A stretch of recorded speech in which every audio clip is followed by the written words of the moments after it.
와, 우리 어머니 정말 이기적이시네. 자식들 생각은 전혀 안 하고. 며느리의 날선 목소리가 거실을 가득 채웠을 때 저는 온몸이 얼어붙었습니다. 사돈들이 지켜보는 가운데 어떻게 감히 며느리가 시어머니를 향해 그런 막말을 할 수 있단 말입니까?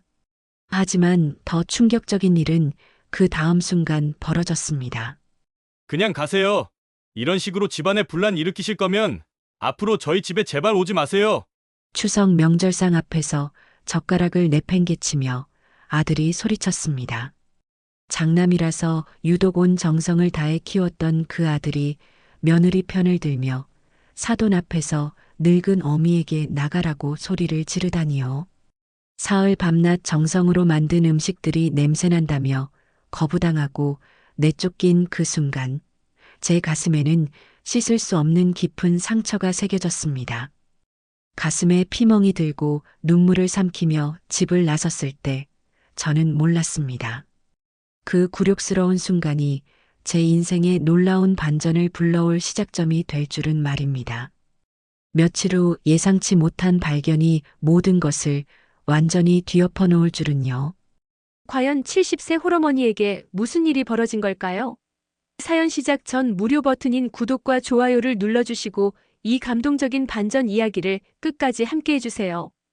추석이 코앞으로 다가온 그해 9월, 저는 사흘 밤낮을 꼬박 세워가며 명절 음식을 준비했습니다. 이른이라는 나이에도 불구하고 손끝은 여전히 야무졌거든요. 토란을 하나하나 정성스럽게 깎으며 시어머니께서 알려주신 그 옛날 방식을 떠올렸습니다. 국물이 뽀얗게 우러날 때까지 약한 불에서 천천히 끓이는 모습을 지켜보며 마음 한편으로는 첫째 아들 집 식구들의 기뻐할 얼굴을 그려보았죠. 송편 만들 때는 더욱 정성을 기울였습니다. 새벽 일찍 뒷산에서 직접 따온 쑥을 깨끗이 씻어 반죽에 넣으니 고운 초록빛이 감돌았어요. 소 하나하나 넣으며 빚을 때마다 손주들이 할머니 송편이 제일 맛있어요 라고 말하던 기억이 떠올랐습니다. 가슴이 따뜻해지면서도 한편으로는 쓸쓸함이 밀려왔어요. 언제부터인가 그런 말을 들은 지 오래됐거든요. 무거운 꾸러미 여러 개를 들고 버스 정류장까지 걸어가는 길, 이웃집 할머니가 물으셨습니다. 바리바리 싸들고 어디 멀리 가세요? 아들 집에 명절 음식 갖다 주러 가요. 올해는 사돈들도 와 있다고 하네요. 답하며 웃었지만 속으로는 왠지 모를 긴장감이 스멀스멀 올라왔어요. 며느리 친정 부모님을 만난 지도 벌써 몇 년이 흘렀거든요. 그때와는 많은 것이 달라졌을 텐데 과연 어떤 반응을 보일까 걱정이 되었습니다. 버스를 2번이나 갈아타며 서울에 있는 첫째 집에 도착했을 때는 이미 해가 기울고 있었습니다. 아파트 엘리베이터 안에서 거울에 비친 제 모습을 보았어요. 평생을 농사 지으며 살아온 흔적이 고스란히 새겨진 얼굴, 검게 그을린 손, 소박한 옷차림. 문득 며느리가 예전에 어머니도 좀 더 세련되게 입으시면 좋을 텐데라고 말했던 게 생각났습니다. 현관문을 열자마자 거실에서 사돈들과 마주쳤어요. 오랜만에 만나는 사돈들은 예전보다 더욱 세련된 모습이었습니다. 잘 차려입은 옷차림과 정갈한 인상이 저와는 확연히 대비되었죠. 며느리 미영이의 표정이 어딘지 모르게 어색했고 아들 준호도 평소와 달리 경직된 모습이었어요. 뭔가 불편한 공기가 거실에 감돌고 있다는 걸 직감적으로 느꼈습니다. 사돈들과 인사를 나누는 자리에서 저는 그들이 제 차림새를 위아래로 훑어보는 시선을 느꼈습니다. 마치 무엇인가를 평가하듯 바라보는 눈빛에서 이미 불합격 판정을 받은 듯한 기분이 들었어요. 가슴 한쪽이 서늘해지면서 괜히 제가 초라해 보이는 건 아닌지 걱정이 되기 시작했습니다. 준호가 제가 가져온 꾸러미들을 보더니 노골적으로 인상을 찌푸렸을 때 저는 가슴이 철렁 내려앉았습니다. 며느리는 사돈들을 의식하며 목소리를 낮췄지만 요새 이런 냄새나는 음식들은 아이들이 안 먹어요. 집에도 냄새 배어서요라는 말이 또렷하게 들렸어요. 사흘 밤낮 정성을 들여 만든 음식을 냄새난다고 표현하다니. 가슴 깊숙한 곳에서부터 뜨거운 무언가가 치밀어 올랐습니다. 더욱 충격적인 건 아들의 말이었어요. 어머니, 누가 요즘 이렇게 전 부쳐서 먹어요. 애들 친구네는 다 음식 주문해서 먹는데 모양도 더 이쁘고 깔끔해요. 촌스럽게 촌스럽다는 표현을 서슴없이 내뱉는 모습에서 저는 내 아들이 내가 길러낸 아이가 맞는지 의심스러웠습니다.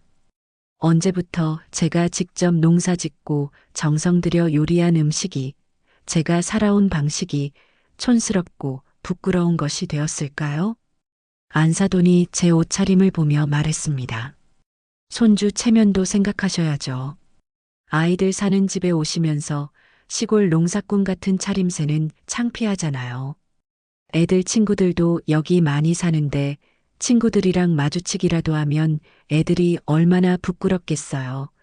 그 말에 저는 마치 손주들에게 해가 되는 존재인 양 느껴졌습니다. 평생을 농사 지으며 자식들을 키운 것이 부끄러운 일인가요?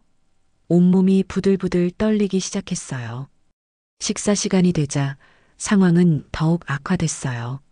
며느리가 사돈들 앞에서 노골적으로 말했습니다. 어머니, 요즘 아이들 키우기가 너무 힘들어서요. 서울로 올라와서 애들 좀 돌봐주시면 안 될까요? 집안일도 도와주시고요. 어째 요즘 자주 전화를 한다 싶더니 모두 이 순간을 위한 것이었나 싶어서 깊은 배신감이 밀려왔어요. 옆에서 준호도 거들었습니다. 그리고 어머니, 말 나온 김에 속 시원히 얘기 좀 할게요. 어머니 사시는 지금 그 집 팔아서 우리 아파트 자금에 보태주세요. 어차피 이제 더 나이 드시면 혼자 지키시기도 힘드시잖아요. 그 돈 있으면 더 큰 집으로 이사할 수 있어요.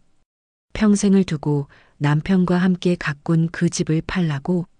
추억이 깃든 그 공간을 돈으로만 바라보는 아들의 모습에서 저는 깊은 절망감을 느꼈어요. 저는 단호하게 고개를 저었습니다. 안 돼. 그 집은 너희 아버지가 평생을 두고 가꾼 집이야. 어떻게 그런 말을. 그러자 준호의 얼굴이 급격히 일그러졌어요. 아, 정말 답답해 죽겠네. 어머니는 왜 이렇게 고집이 세세요? 돌아가신 아버지가 뭘 안다고 그래요? 지금은 현실을 봐야 한다고요. 사돈들이 어색하게 서로를 쳐다보는 가운데 준호는 목소리를 더욱 높였습니다. 우리가 이렇게 빚까지 져가면서 힘들게 사는데 어머니는 상관없으세요? 왜 우리를 도와주시지 않는 거예요? 저는 믿을 수 없다는 표정으로 아들을 바라봤습니다. 사돈들 앞에서 이런 말을 하다니요. 가슴이 미어지는 것 같았어요. 그때 준호가 벌떡 자리에서 일어서며 소리쳤어요. 저 어머니랑 밥 못 먹겠네요. 오늘은 그냥 가세요. 이런 식으로 나오시면 앞으로 명절 때도 오지 마세요. 정말 이기적이시네. 자식들 생각은 전혀 안 하고. 그 순간 저는 온몸이 떨렸어요. 제가 낳아 기른 아들이 사돈들 앞에서 어머니를 이기적이라고 오지 말라고 소리치다니. 가슴 한쪽이 뻥 뚫린 듯 공허했습니다. 더 이상 이 집에 있을 수가 없었어요. 알았다. 당장 일어나마. 저는 떨리는 목소리로 말하며 자리에서 일어났습니다. 무슨 정신인지도 모르고 현관문 앞으로 나가는데 뒤에서 며느리가 차갑게 말했어요.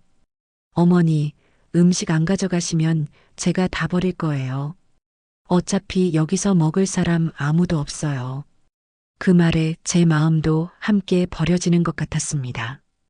현관문을 나서는 순간 등 뒤에서 들려오는 그들의 속삭임이 귓가에 맴돌았어요. 엘리베이터 문이 닫히면서 눈물이 핑 돌았지만 꾹 참았습니다. 더 이상 초라해 보일 수는 없었거든요. 아파트 현관을 나선 순간부터 발걸음이 무거웠습니다. 평소 같으면 30분이면 버스 정류장에 도착할 텐데 오늘은 왠지 발이 떨어지지 않았어요. 마치 납덩어리를 발목에 매단 것처럼 한 걸음 한 걸음이 힘겨웠습니다. 가슴 한켠에 뭉쳐있던 서러움이 목구멍까지 치밀어 올라왔지만 아직은 눈물을 흘릴 수 없었어요.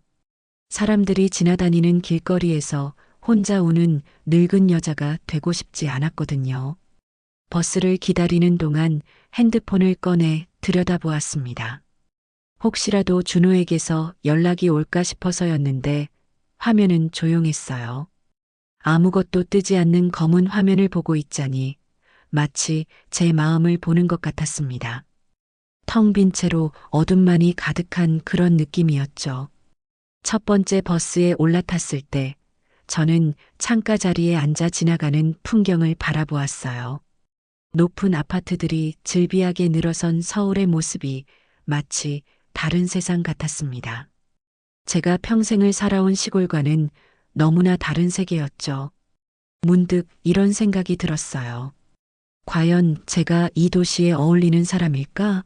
아들이 말한 대로 정말 촌스러운 존재일까? 환승을 기다리며 정류장 의자에 앉아 있는데 옆에 있던 젊은 엄마가 아이에게 말하는 소리가 들렸습니다. 할머니께 인사해야지. 그 아이가 저를 보며 꾸벅 인사를 하는 모습에 가슴이 뭉클했어요. 저도 모르게 미소가 지어졌지만 동시에 제 손주들이 떠올랐습니다. 언제부터 제 손주들은 저에게 이런 순수한 인사를 하지 않게 되었을까요? 두 번째 버스에서는 더욱 많은 생각들이 머릿속을 스쳐갔습니다.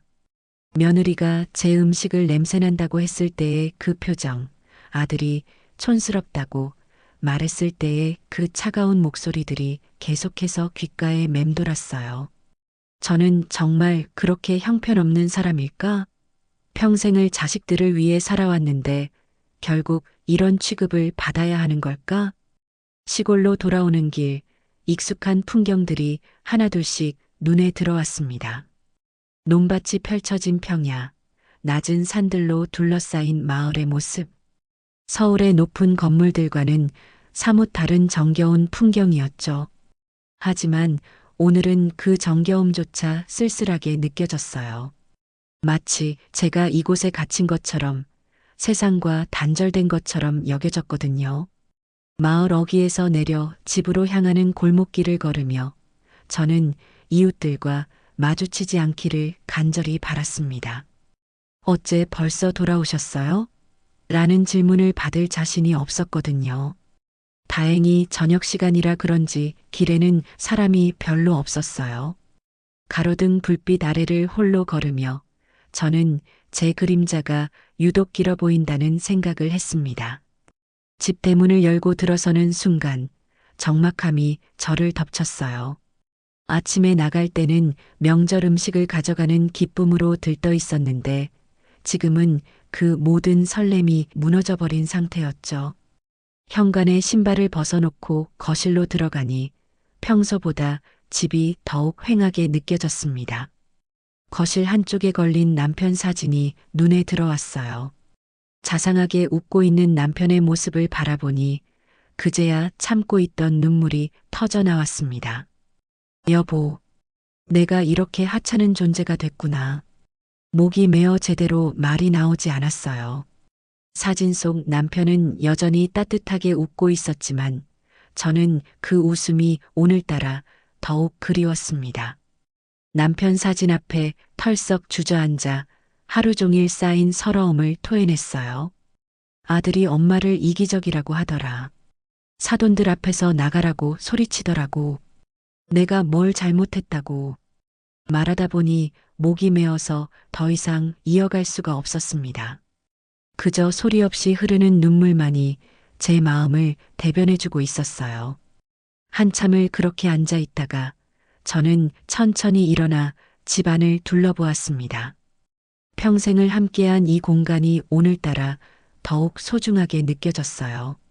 남편과 함께 하나하나 마련한 가구들, 아이들이 어릴 때 그린 그림들이 아직도 벽에 붙어 있는 모습.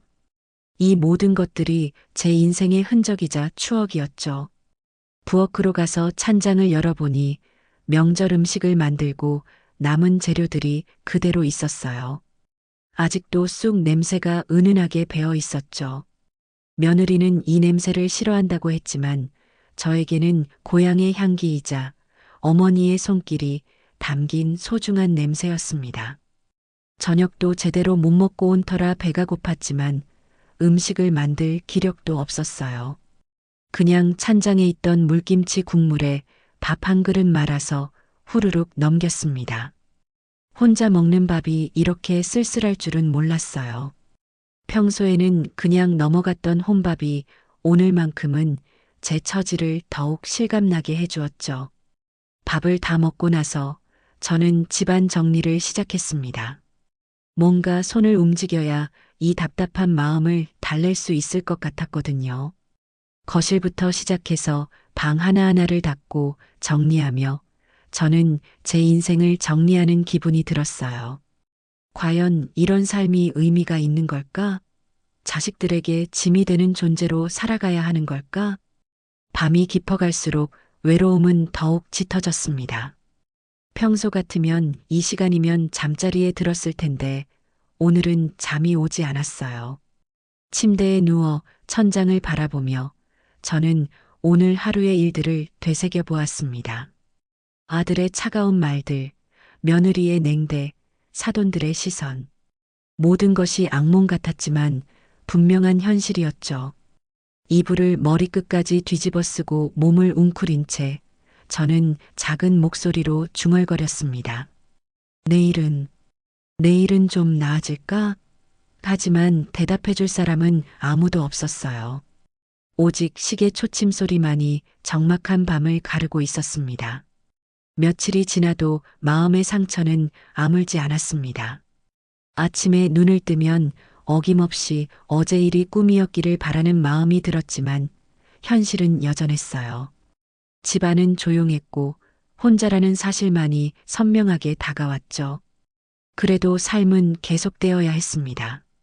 아무리 마음이 아파도 밥은 먹어야 하고 집은 치워야 했거든요. 일주일쯤 지난 어느 날 오후 저는 문득 집안을 정리해야겠다는 생각이 들었어요.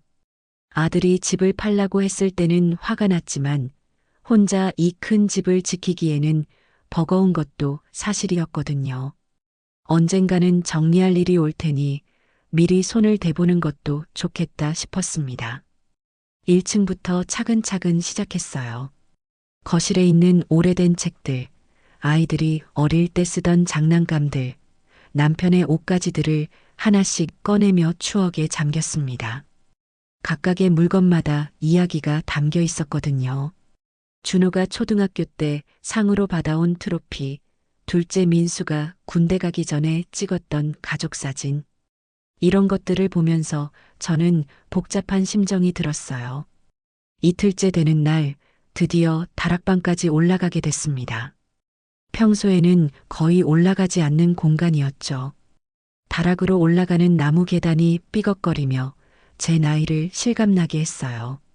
다락방은 먼지가 쌓여 있어서 손수건으로 코와 입을 막고 들어가야 했습니다.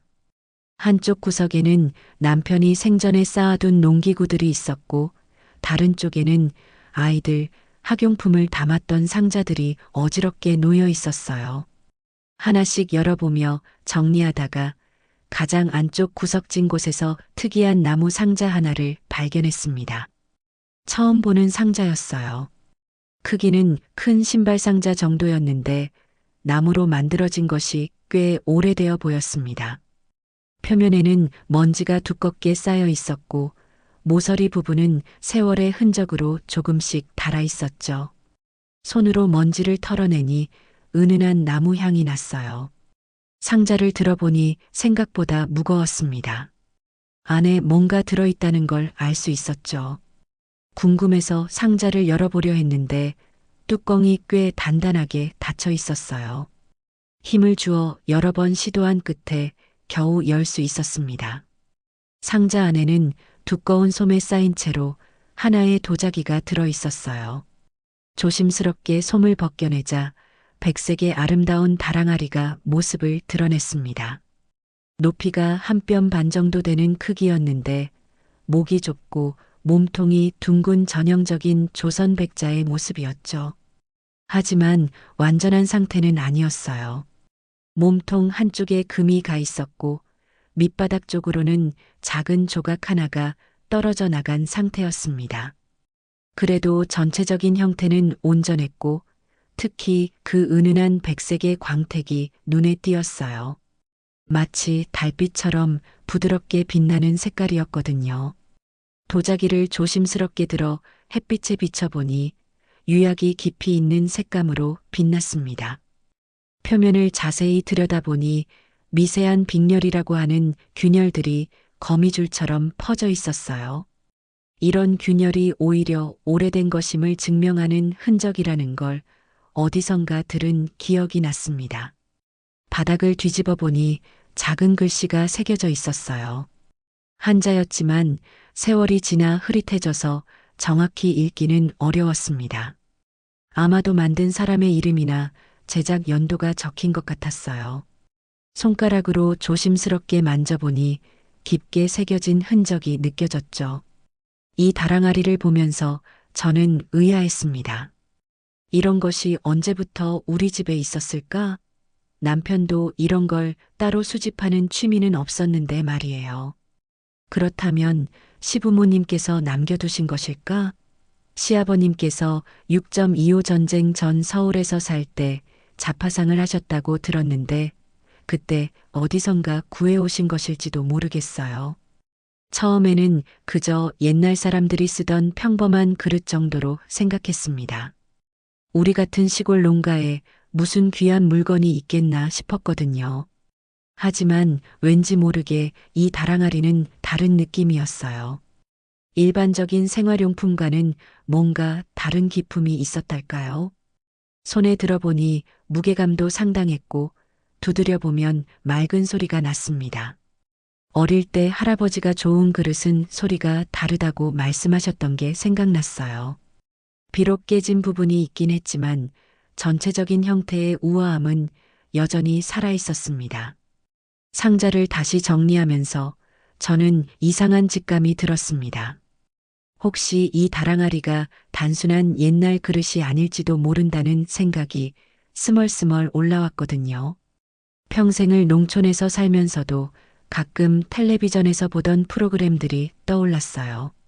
집창고나 다락에서 발견된 도자기가 알고 보니 조선시대 명품이었다는 이야기들 말이에요. 하지만 동시에 헛된 기대는 하지 말자고 스스로를 달랬습니다. 설령 오래된 것이라고 해도 깨진 상태인데 무슨 가치가 있겠어요? 그냥 조상들이 아끼던 그릇 정도로 여기는 게 나을 것 같았죠. 그래도 마음 한켠으로는 작은 호기심이 생겼어요. 다랑아리를 조심스럽게 1층으로 가져와서 거실 장롱 위에 놓아두었습니다. 시간이 날 때마다 꺼내서 자세히 살펴보곤 했어요. 각도에 따라 색깔이 미묘하게 달라 보였고 특히 저녁 무렵 석양빛을 받으면 황금빛 광택이 은은하게 돌았습니다. 며칠 동안 이 다랑아리를 들여다보면서 저는 묘한 위안을 얻었습니다. 아들에게 상처받은 마음이 아직 아물지 않았지만 이 오래된 그릇을 바라보고 있으면 마음이 조금씩 평온해졌어요.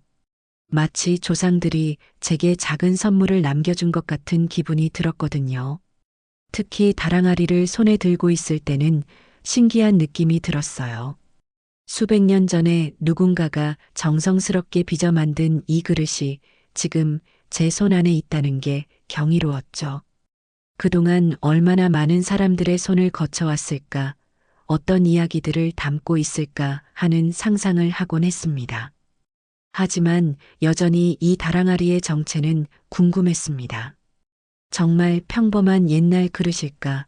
아니면 뭔가 특별한 가치가 있는 것일까?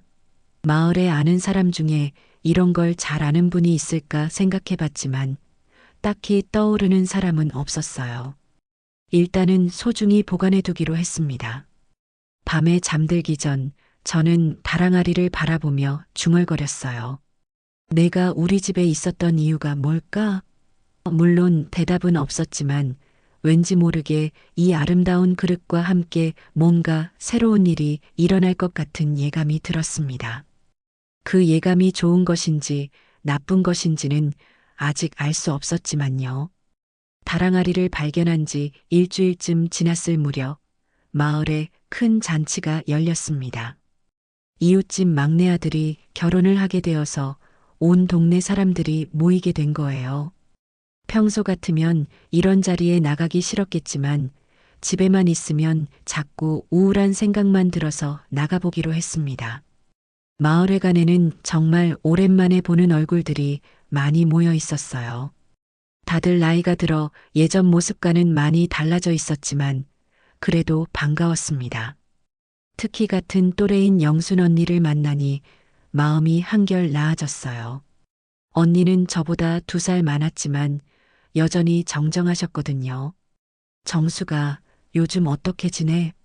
얼굴이 좀 수척해진 것 같은데? 영순 언니가 걱정스러운 표정으로 물었습니다. 저는 괜찮다고 대답했지만 언니는 제 마음을 다 아는 듯한 눈빛이었어요. 오랜 시간을 알고 지낸 사이라서 거짓말이 통하지 않았죠.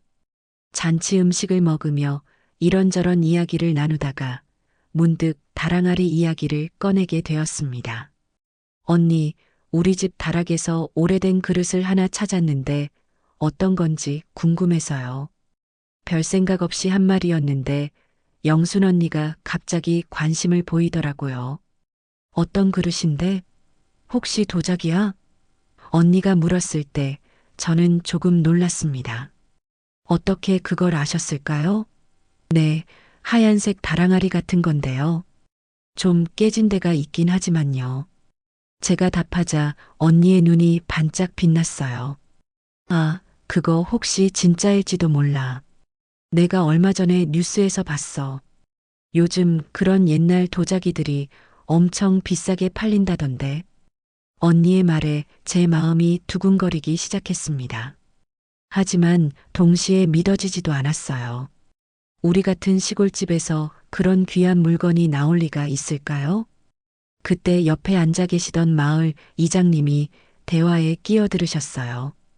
정숙이네 집은 원래 이 동네에서 오래된 집 중 하나지. 정숙이 시아버님이 젊을 때 서울에서 장사하셨다고 들었는데 그때 뭔가 가져오셨을 수도 있어. 이장님 말씀을 들으니 조금 더 현실적으로 느껴졌어요. 영순 언니가 갑자기 손을 탁 치며 말했습니다. 아, 맞다. 우리 조카 사위가 그런 일을 해. 문화재 관련된 회사에서 일하는데 한번 부탁해 볼까? 저는 깜짝 놀라며 물었어요. 정말요? 그런 분이 계세요? 응, 서울에서 박물관이나 미술관 같은데 물건 감정해주는 일을 해. 전문가야. 한번 연락해 볼게. 언니가 바로 핸드폰을 꺼내 전화를 걸기 시작했어요. 저는 가슴이 두근두근 뛰기 시작했습니다. 정말 전문가가 보면 뭐라고 할까요? 며칠 후 드디어 그 문화재 감정사분이 저희 집에 오시게 됐어요. 이름은 김 박사님이었는데 생각보다 젊어 보이셨습니다. 30대 중반 정도 되어 보였는데 정장을 깔끔하게 입고 오셨어요. 손에는 작은 가방을 들고 계셨는데 아마 감정에 필요한 도구들이 들어있는 것 같았습니다. 안녕하세요. 이모님께서 말씀해 주신 도자기를 보러 왔습니다. 김 박사님의 목소리는 부드럽고 정중했어요. 저는 떨리는 마음으로 거실로 안내했습니다. 다랑아리를 조심스럽게 꺼내 보여드렸죠. 김 박사님이 다랑아리를 보시는 순간 표정이 달라졌어요. 어머, 이건 하며 말끝을 흐리시더라고요. 저는 가슴이 조마조마했습니다. 혹시 가짜인 걸 알아차리신 건 아닐까요? 아니면 너무 상태가 나빠서 가치가 없다고 하시는 건 아닐까요? 김 박사님은 장갑을 끼고 다랑아리를 조심스럽게 들어 올리셨어요. 여러 각도에서 자세히 살펴보시고 작은 돋보기까지 꺼내서 바닥의 글씨를 확인하셨습니다. 그리고 작은 기계 같은 것으로 표면을 측정하시기도 했어요. 어머님, 이건 정말 대단한 물건입니다. 김 박사님이 드디어 입을 여셨을 때 저는 숨을 멈출 뻔했어요. 이 다랑아리는 조선 후기, 아마도 18세기 후반에서 19세기 초반에 만들어진 것으로 보입니다. 그것도 궁중에서 사용되던 수준의 백자예요. 제가 멍하니 서 있자 김 박사님이 더 자세히 설명해 주셨어요. 보세요. 이 유약의 질감과 색깔, 그리고 바닥에 새겨진 이 표시. 이건 당시 최고 수준의 도공이 만든 작품입니다. 비록 일부 깨진 부분이 있긴 하지만 그래도 박물관급 유물이에요. 그럼 얼마나 되는 거예요? 저는 떨리는 목소리로 물었습니다. 김 박사님은 잠시 생각하시더니 말씀하셨어요. 완벽한 상태였다면 몇억 원도 가능했겠지만 현재 상태로는 그래도 최소 2억 원에서 3억 원 정도의 가치는 있을 것 같습니다. 그 순간 저는 현실감을 잃었어요. 2억 원에서 3억 원이라니. 평생을 농사 지으며 살면서 그런 큰 돈은 상상도 해본 적이 없었거든요. 다리에 힘이 빠져서 의자에 털썩 앉아버렸습니다. 어머님, 괜찮으세요? 김 박사님이 걱정스럽게 물으셨어요. 저는 겨우 정신을 차리고 물었습니다. 정말 확실한 거예요? 네, 제가 15년째 이 일을 하고 있는데 이 정도 수준의 백자는 정말 드물어요. 더 정확한 감정을 위해서는 국립박물관이나 전문기관에서 공식 감정을 받으시는 게 좋겠습니다. 김 박사님이 돌아가신 후 저는 한동안 멍하니 앉아 있었어요. 다랑아리를 바라보며 믿어지지 않는다는 생각만 들었습니다. 이 작은 그릇 하나가 그렇게 큰 돈이 된다니요. 문득 남편이 생각났어요. 여보, 당신이 이런 보물을 남겨두었구나. 그날 밤 저는 잠을 이루지 못했습니다. 기쁜 마음보다는 오히려 두려운 마음이 더 컸어요. 이런 귀한 물건을 혼자 지켜야 한다는 부담감, 그리고 이 소식이 알려지면 어떻게 될까 하는 걱정이 앞섰거든요. 특히 아들들이 알게 되면 어떤 반응을 보일지가 가장 걱정이었습니다. 하지만 한편으로는 묘한 안도감도 들었어요. 이제 더 이상 아들들에게 의존하지 않아도 될 것 같았거든요. 혼자서도 충분히 당당하게 살 수 있을 것 같았습니다. 다랑아리를 바라보며 저는 작은 목소리로 중얼거렸어요. 이제 정말 새로운 시작인가 봐. 다랑아리의 가치를 알게 된 지 사흘이 지났을 때였습니다. 저는 아직 그 사실을 누구에게도 말하지 않고 있었어요. 너무 큰 충격이라서 혼자만의 시간이 필요했거든요.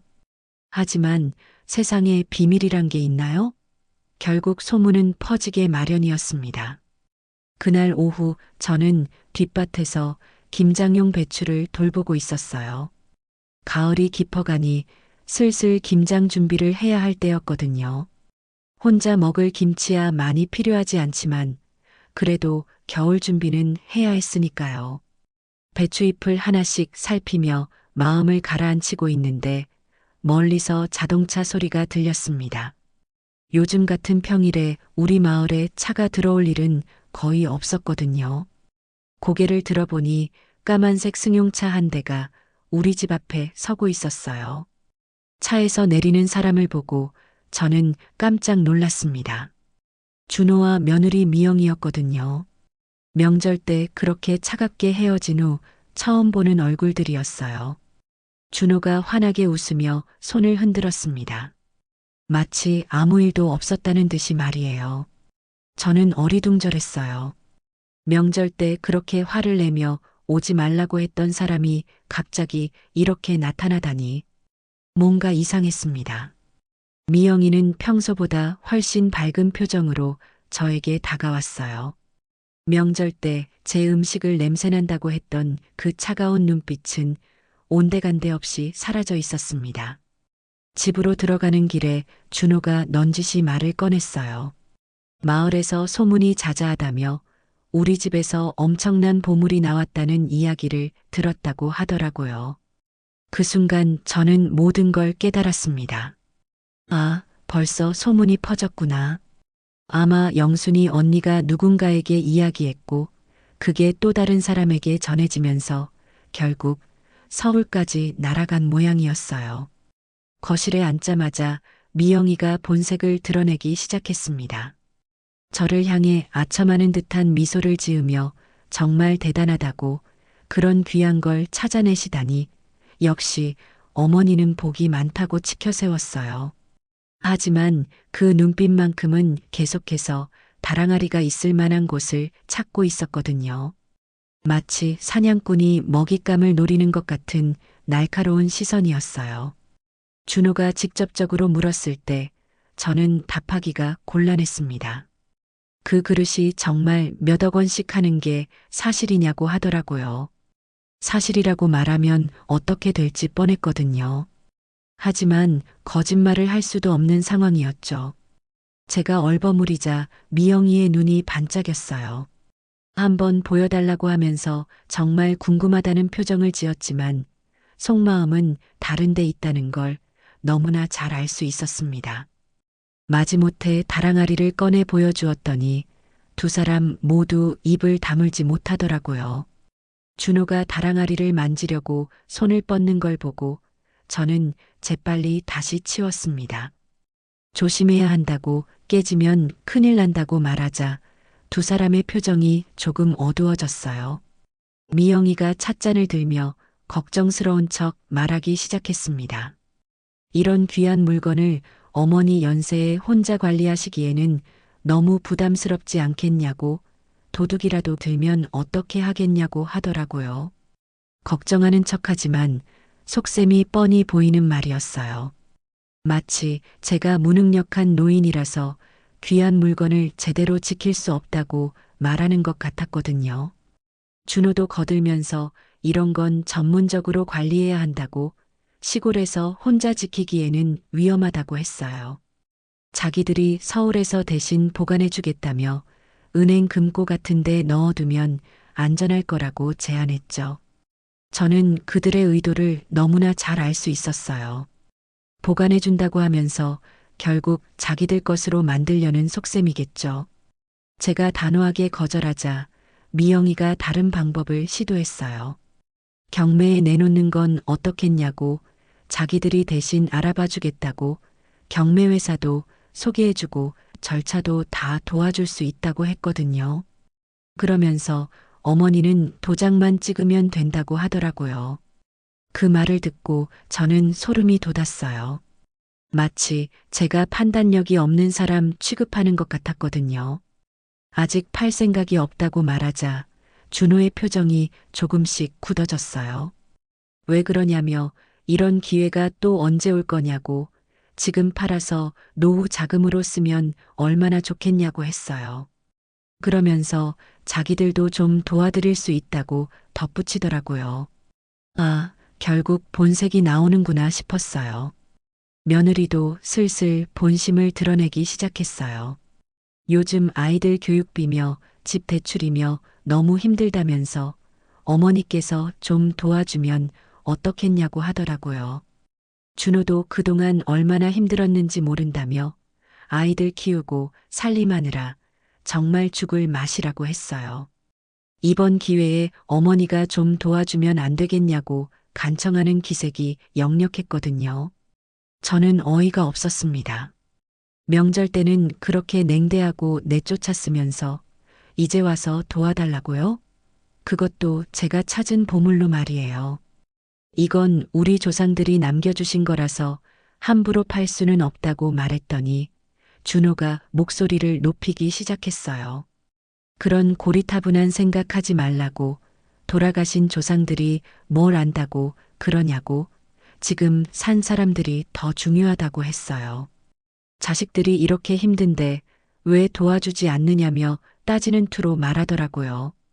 미영이도 거들면서 우리가 남이냐고 가족인데 서로 도와야 하는 거 아니냐고 했어요.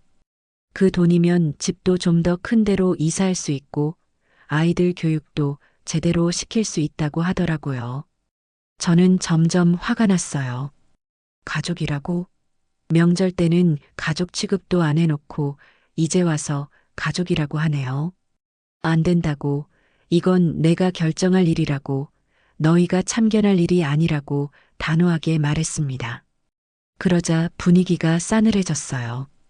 준호와 미영이가 서로 눈빛을 주고받더니 준호가 다시 입을 열었습니다. 그럼 우리는 어떻게 살라고 그러냐며 정말 이기적이라고 했어요. 자식들 생각은 전혀 안 한다면서 말이에요. 이기적이라는 말을 또 듣게 되니 가슴이 아팠어요. 하지만 이번에는 굴복하지 않기로 마음먹었습니다. 나가라고, 오늘은 여기까지 하자고 단호하게 말하자 준호와 미영이는 어쩔 수 없다는 표정으로 일어섰어요. 준호가 마지막으로 던진 말이 마치 협박처럼 들렸습니다. 다시 생각해보라고, 자기들이 돌아올 거라고 하더라고요. 그 말 속에는 포기하지 않겠다는 의지가 담겨 있었어요. 그들이 떠난 후 저는 다랑아리를 품에 안고 한참을 앉아 있었습니다. 마음 한편으로는 서글펐어요. 제가 낳아 기른 아들이 이런 식으로 나오다니. 하지만 동시에 각오도 단단해졌습니다. 이제 진짜 혼자 힘으로 살아야겠다는 생각이 들었거든요. 이제 시작일 뿐이라는 예감이 들었어요. 앞으로 더 큰 시련이 기다리고 있을 것 같았습니다. 첫째네가 다녀간 지 일주일이 지나자 이번에는 더욱 예상치 못한 일이 벌어졌습니다. 둘째 아들 민수가 갑자기 전화를 걸어온 거예요. 5년 전에 캐나다로 이민을 간 후로는 명절이나 제 생일에도 연락 한 번 제대로 하지 않던 아이였거든요. 그런데 갑자기 목소리 밝게 안부를 묻는 게 아니겠어요. 전화를 받는 순간부터 이상했어요. 평소 같으면 간단하게 안부만 묻고 끊었을 텐데 그날은 달랐습니다. 어머니 건강은 어떠시냐? 혼자 계시느라 외롭지 않으시냐?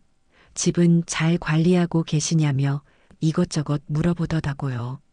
마치 효자가 된 것처럼 말이에요. 그러더니 마지막에 슬쩍 물었어요. 형한테 들었는데 집에서 좋은 물건이 나왔다면서요? 그 순간 저는 모든 걸 이해했습니다. 아, 준호가 민수에게 연락했구나. 아마 다랑아리 이야기를 들은 민수가 급히 준호에게 전화했을 거예요. 형제끼리 의논한 후에 저에게 연락한 것 같았습니다. 민수는 전화로 자신도 곧 한국에 올 거라고 했어요. 캐나다에서 사업이 잘 안 되어서 한국으로 돌아올 계획이었다면서 어머니도 뵙고 그 물건도 한번 보고 싶다고 하더라고요. 저는 가슴 한구석이 서늘해졌어요. 평생 안부 한번 제대로 묻지 않던 아들이 갑자기 이런다는 건 뻔한 이유가 있을 테니까요. 며칠 후 정말로 민수와 며느리 선영이가 나타났습니다. 인천공항에서 바로 택시를 타고 내려왔다고 하더라고요. 5년 만에 보는 둘째 아들은 많이 늙어 보였어요. 캐나다 생활이 만만치 않았나 봅니다. 얼굴에는 피로가 가득했고 옷차림도 예전만큼 말끔하지 못했어요. 선영이도 마찬가지였습니다. 예전에는 화장도 진하게 하고 옷도 화려하게 입던 아이였는데 지금은 수수한 모습이었어요. 아마 외국 생활이 생각보다 어려웠나 봅니다. 하지만 두 사람의 눈빛만큼은 형수 못지않게 예리했어요. 집안을 둘러보는 시선이 마치 뭔가를 찾고 있는 것 같았거든요. 선영이가 제 손을 잡으며 말했어요. 그동안 연락을 제대로 못 드려서 죄송하다고, 캐나다에서 정말 바빠서 시간이 없었다고 하더라고요. 하지만 저는 그 말이 진심이 아니라는 걸 알 수 있었어요. 정말 바쁘다면 5년 동안 단 한 번도 안부 전화를 못 할까요? 거실에 앉아서 이야기를 나누는데 민수가 슬쩍 말을 꺼냈어요. 형한테 들어보니 어머니가 집에서 귀한 물건을 찾으셨다면서요. 한번 보여달라고 하더라고요. 저는 이미 예상하고 있던 말이라서 크게 놀라지는 않았지만 그래도 기분이 좋지는 않았어요. 다랑아리를 보여주자 민수와 선영이의 반응은 준호네와 똑같았습니다. 입을 다물지 못하며 감탄하더니 곧바로 돈 이야기를 꺼내기 시작했어요. 정말 몇억 원짜리냐고, 감정은 확실히 받았냐고, 언제 팔 생각이냐고 연달아 물었거든요. 그런데 이때부터 상황이 복잡해지기 시작했어요. 민수가 갑자기 중요한 이야기가 있다며 목소리를 낮췄습니다. 사실 자기들도 형과 마찬가지로 경제적으로 어려운 상황이라고, 캐나다에서 사업 실패로 빚까지 진 상태라고 하더라고요. 그러면서 자기들도 형제니까 그 물건에 대한 지분이 있는 거 아니냐고 말했어요. 저는 깜짝 놀랐습니다. 지분이라니요? 이건 제가 우리 집에서 찾은 건데 무슨 지분 이야기를 하는 거예요? 민수는 아버지가 남긴 유산이니까 형제들도 나눠 가질 권리가 있다고 주장했어요. 법적으로도 그렇다면서 변호사 친구에게 이미 문의해봤다고 하더라고요. 선영이도 거들면서 말했어요. 어차피 어머니 혼자 쓰기에는 너무 큰 돈 아니냐고, 자식들과 나눠서 쓰는 게 맞다고 하더라고요. 그러면서 자기들은 형처럼 욕심이 많지 않으니까 조금만 달라고, 캐나다로 다시 돌아가서 새로 시작할 자금만 있으면 된다고 했어요. 바로 그때 현관문이 열리는 소리가 들렸어요. 준호와 미영이가 들어오고 있었습니다. 아마 민수가 온다고 연락을 받고 함께 오기로 약속했나 봅니다. 오랜만에 만나는 형제의 재회인 줄 알았는데 분위기가 이상하게 흘러가기 시작했어요. 처음에는 서로 반갑게 인사하고 안부를 물었어요. 하지만 다랑아리 이야기가 나오자마자 분위기가 바뀌었습니다. 준호가 먼저 말했어요. 자기가 큰아들이니까 이런 일은 자기가 주도해서 처리해야 한다고, 민수는 외국에 살고 있으니까 이런 복잡한 절차를 잘 모를 거라고 하더라고요. 민수가 발끈했어요. 무슨 소리냐며 자기도 엄연한 아들인데 왜 형만 처리해야 하냐고 했거든요. 그러면서 오히려 자기가 사업 경험이 더 많으니까 이런 일은 자기가 맡는 게 낫다고 주장했어요. 캐나다에서 부동산 일도 해봤고 경매 시스템도 잘 안다면서 말이에요. 이때부터 두 형제가 서로 다투기 시작했어요. 준호는 자기가 큰아들이라는 걸 계속 내세웠고 민수는 자기가 더 경험이 많다며 맞섰어요. 며느리들도 각자 남편 편을 들면서 분위기가 점점 험악해졌습니다. 미영이는 민수에게 말했어요. 5년 동안 어머니 안부도 제대로 안 물어본 사람이 갑자기 나타나서 지분 타령하는 게 말이 되냐고, 가동한 어머니를 돌본 건 자기들이라고 하더라고요. 선영이도 지지 않고 대응했어요. 돌봤다고? 명절 때 어머니를 그렇게 냉대해놓고 무슨 소리냐고, 오히려 상처만 드렸으면서 돌봤다고 하냐고 했거든요. 거실이 완전히 아수라장이 되었어요. 두 형제는 서로 목소리를 높여가며 자기가 더 많은 권리가 있다고 주장했고, 며느리들은 각자 남편 편에서 서로를 비난했습니다. 준호는 민수에게 외국에서 망해서 돌아온 주제에 건방지다고 했고, 민수는 준호에게 형이라고 거들먹거리지 말라고 맞받아쳤어요. 저는 그 모든 광경을 멍하니 바라보고 있었습니다. 제가 낳아 기른 두 아들이 제 앞에서 돈 때문에 이렇게 싸우고 있다니. 그것도 아직 팔지도 않은 다랑아리를 두고 벌써 지분 싸움을 하고 있다니. 가슴이 미어지는 것 같았어요. 특히 충격적이었던 건 그들이 저를 완전히 배제하고 이야기하고 있다는 점이었어요. 마치 제가 없는 것처럼, 또는 제가 이미 죽은 사람인 것처럼 자기들끼리만 의논하고 있었거든요. 다랑아리의 주인이 저라는 건 안중에도 없는 것 같았어요. 결국 저는 참지 못하고 일어났습니다. 그리고 큰 소리로 외쳤어요. 집에서 나가라고, 당장 나가라고 했거든요. 그러자 네 사람이 모두 저를 돌아보며 당황해했어요. 평소 조용하던 제가 그렇게 큰 소리를 내는 걸 본 적이 없었거든요. 저는 떨리는 목소리로 말했어요. 이건 내 집에서 내가 찾은 거라고, 너희들이 싸울 일이 아니라고. 그리고 지금 당장 모두 나가라고 했습니다. 네 사람은 어쩔 수 없다는 표정으로 일어났지만 나가면서도 서로를 원망하는 눈빛을 주고받고 있었어요. 그들이 떠난 후 저는 혼자 남은 거실에서 깊은 한숨을 내쉬었습니다. 이제야 알겠더라고요. 돈이라는 게 사람을 이렇게 변하게 만드는구나. 그리고 제가 정말로 혼자라는 것도 확실하게 깨달았어요.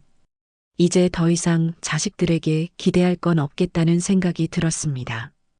두 아들이 제 앞에서 그렇게 싸우고 간 후 며칠 동안 집은 조용했습니다. 하지만 그 정적이 오히려 더 불안했어요.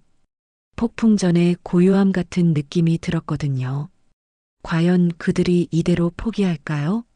제가 알고 있는 준호와 민수라면 절대 그럴 리가 없었어요. 일주일이 지난 어느 날 아침 예상했던 일이 벌어졌습니다. 우편 배달부가 등기우편을 가져온 거예요.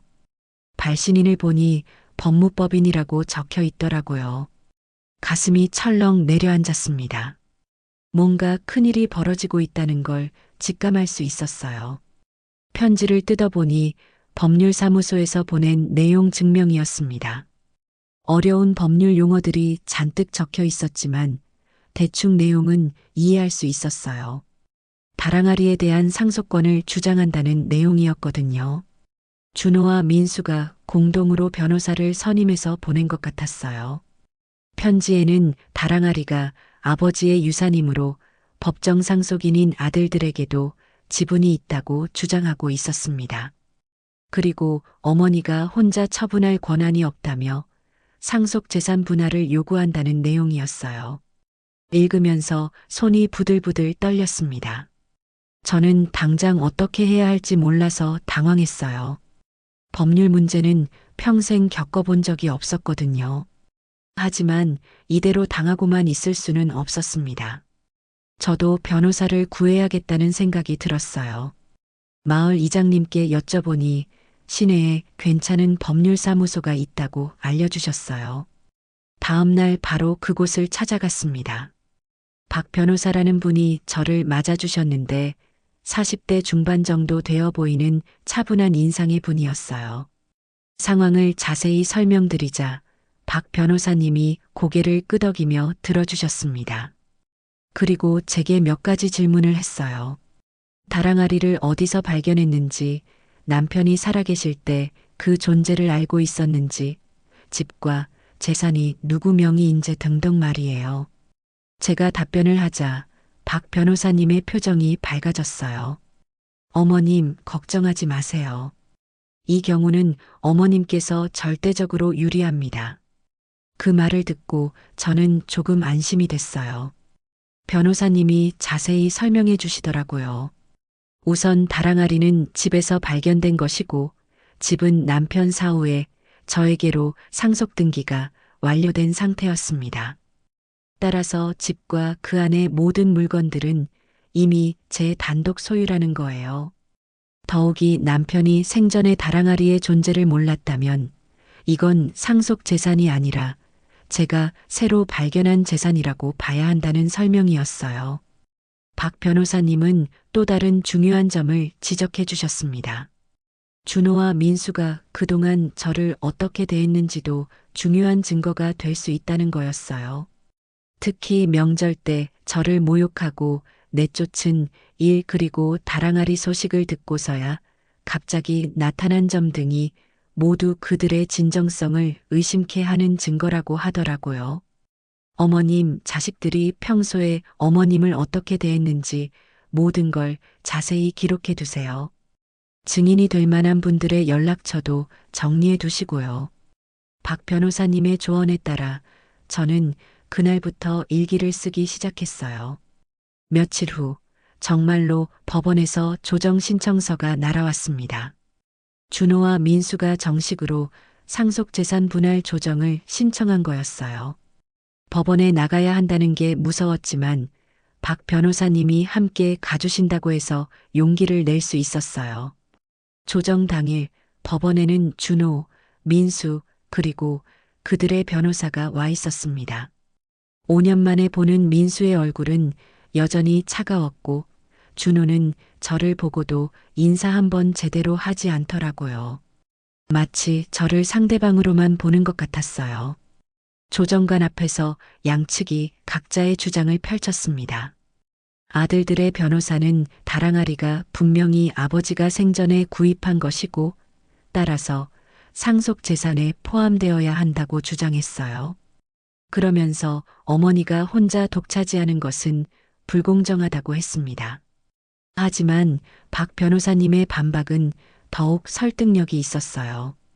우선 다랑아리가 언제 구입된 것인지, 누가 구입한 것인지에 대한 명확한 증거가 없다는 점을 지적했습니다.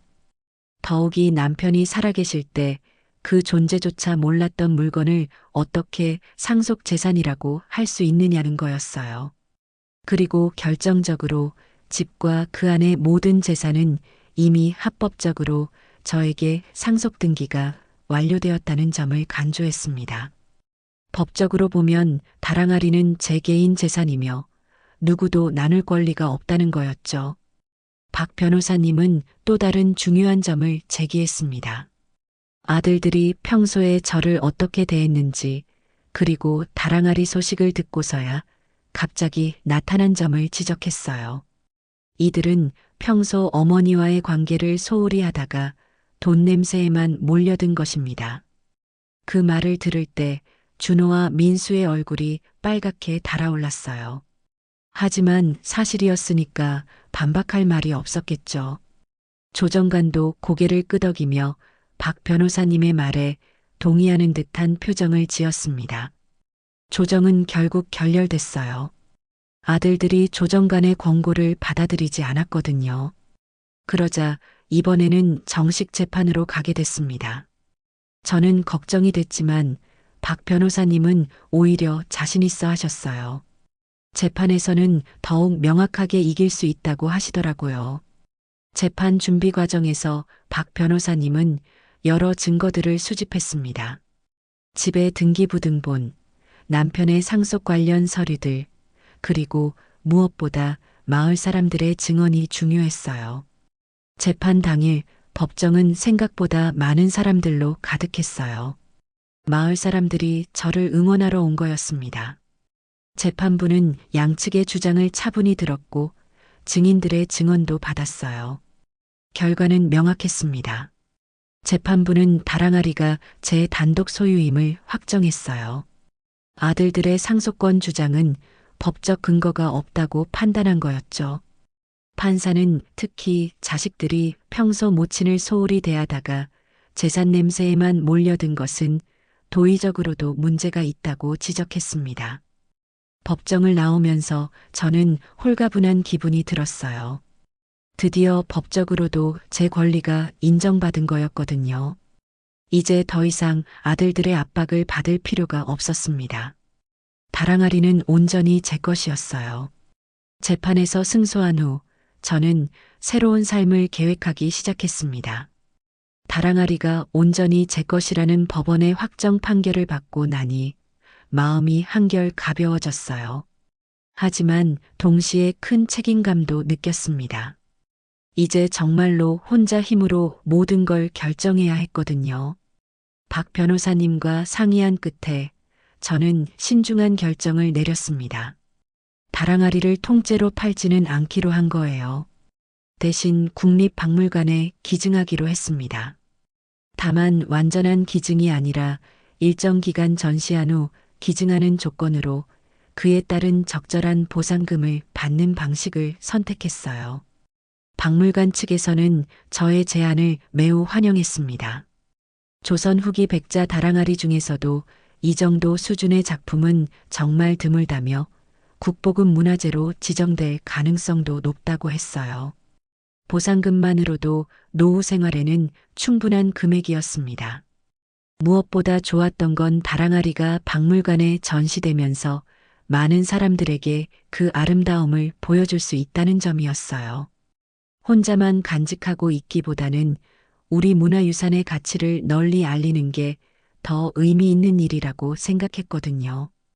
박물관 기증 소식이 신문에 나자 마을 사람들이 모두 저를 대단하다고 칭찬해 주셨어요. 특히 영순이 언니는 제게 와서 말씀하시더라고요. 정수가 내가 정말 훌륭한 일을 했구나. 돈에 눈이 먼 자식들과는 차원이 다르네. 그 말을 듣고 가슴이 뭉클했습니다. 한편 준호와 민수는 재판 결과를 받아들이지 못하고 있었어요. 항소를 하겠다고 으름장을 놓기도 했지만 변호사들조차 승소 가능성이 거의 없다고 말렸다고 들었습니다. 결국 그들은 서로를 원망하며 연락을 끊었다고 하더라고요. 준호는 민수에게 내가 괜히 나서서 일을 망쳤다고 비난했고, 민수는 준호에게 형이 처음부터 욕심을 부리지 않았다면 이런 일은 없었을 것이라고 맞받아쳤다고 해요. 결국 형제간의 정마저 끊어진 셈이었죠. 박물관 기증식이 열린 날 저는 정말 뿌듯했습니다. 많은 기자들과 문화재 전문가들이 참석한 가운데 다랑아리는 정식으로 박물관에 전시되기 시작했어요. 그 자리에서 박물관장님은 이런 귀한 문화유산을 사회에 환원해 주신 정숙 어르신의 뜻이 정말 고맙습니다라고 말씀해 주셨습니다. 기증식 기사가 신문에 크게 실리자 동네에서 저를 보는 시선이 완전히 달라졌어요. 마을의 자랑스러운 인물이 된 거죠. 특히 젊은 세대들도 저를 존경하는 눈빛으로 바라봐 주셨어요. 돈보다 문화적 가치를 선택한 제 결정을 높이 평가해 준 거였습니다. 보상금으로 받은 돈으로 저는 집도 깔끔하게 수리하고 작은 텃밭도 새롭게 꾸몄습니다.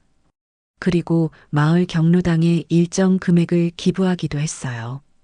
혼자 쓰기에는 충분한 돈이었거든요. 무엇보다 마음의 여유가 생겨서 좋았습니다. 그렇게 몇 달이 흘러 추석이 다가왔어요.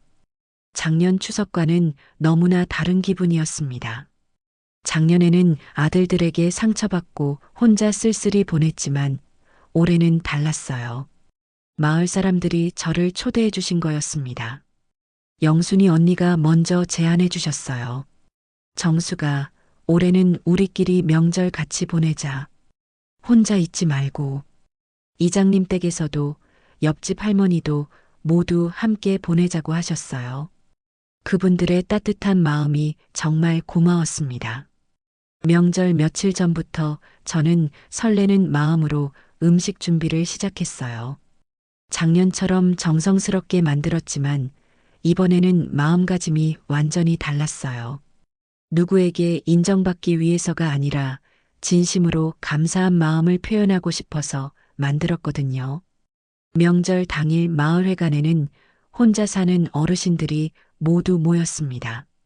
모두 20여 명 정도 됐을까요? 각자 음식을 조금씩 가져와서 큰 상을 차렸어요.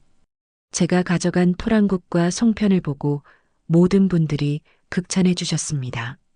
정수기가 만든 음식이 제일 맛있네. 역시 솜씨가 남달라. 그런 칭찬을 들으니 가슴이 따뜻해졌어요. 작년에 며느리가 냄새난다고 했던 그 음식들을 이렇게 좋아해 주시는 분들이 있다니. 진짜 가족은 혈연이 아니라 마음으로 이어지는 거라는 생각이 들었습니다. 식사하는 동안 이장님이 말씀하셨어요. 정숙이 덕분에 우리 마을이 유명해졌네. 신문에도 나고 말이야. 정말 자랑스럽고. 다른 분들도 모두 고개를 끄덕이며 저를 격려해 주셨어요. 영순이 언니가 저에게 조용히 말씀하셨습니다. 정수가 내 아들들 소식 들었어. 서로 원망하면서 연락도 안 한다던데. 저는 그 말에 잠시 마음이 아팠지만 이내 담담해졌어요. 언니, 그것도 그들이 선택한 길이에요.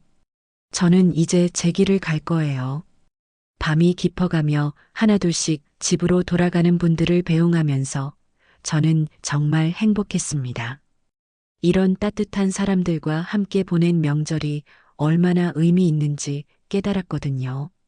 혈연으로 맺어진 가족에게 상처받았지만 마음으로 맺어진 새로운 가족을 만난 기분이었어요. 집에 돌아와서 혼자 앉아 있는데 문득 작년 명절이 떠올랐습니다. 사돈들 앞에서 모욕당하고 쫓겨나듯 나와야 했던 그날.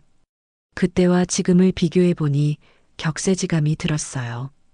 그 모든 아픔이 오히려 저를 더 단단하게 만들어준 것 같았습니다. 다랑아리를 발견하고 아들들과 법정 싸움을 벌이는 과정에서 저는 많은 것을 배웠어요. 진짜 소중한 건 돈이 아니라 진심이라는 것, 그리고 혼자서도 충분히 당당하게 살 수 있다는 것 말이에요.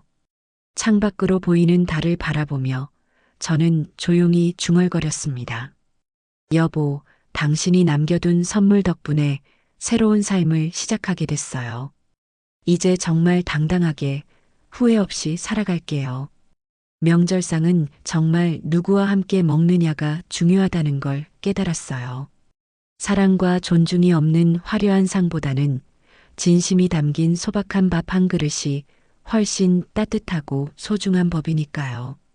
이제 저는 진짜 가족들과 함께 새로운 명절을 맞이할 수 있게 되었습니다. 오늘 사연 어떠셨나요? 다음에도 여러분의 마음에 울림을 줄 수 있는 감동적인 이야기로 찾아뵙겠습니다. 오늘 하루도 행복하고 건강하세요. 산들 사연이었습니다. 감사합니다.